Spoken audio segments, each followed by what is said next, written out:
lielu vēsturi un arī mītiem un leģendām un spoku stāstiem. Un tie spoku stāsti ir patiešām reāli, kurus mēs esam arī piedzīvojuši. Skolas direktors, mūsu ļoti drosmīgs cilvēks, kādā atklātības brīdī stāstīja šādu stāstu. Viņš neizstāstīja visas detaļas, bet viņš pateica ļoti zīmīgi. Viņš bija palicis viens šajā skolā kaut kādā vēlā vakara stundā, un tad viņš teica tādu teikumu. Es neesmu bailīgs cilvēks, bet es tā bēgu. Atpakaļ neskatīdamies, kā aizbeidzis, es vēl pārbaudīju, vai man ir sausas bikses. Es arī esmu redzējis spokus, jā. Vienu spoku es esmu redzējis.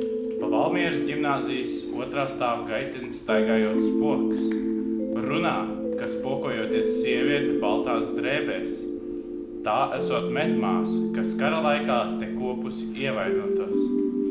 Biežāk gan naktīs nevis redzēta pati sieviete, bet dzirdēt smagi soļi.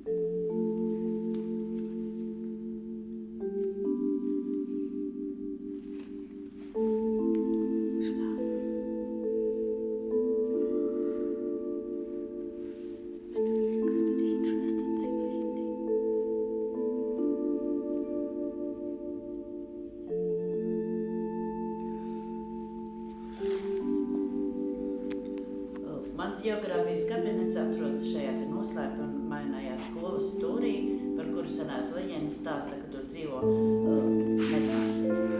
Apmēram 2-3 gadus atpakaļ skolā ievilka signalizāciju un ļoti daudzas naktis direktora miegs tika traucēts tādēļ, ka kādā no skolas telpām pēkšņi bija ieslēgusies signalizācija. Un tad, kad atnāca uz skolu, tad visa šīs reizes signalizācija darbojās geogrāfijas kabinetā, bet tad, kad ienāca kabinetā, tur nekā nebija.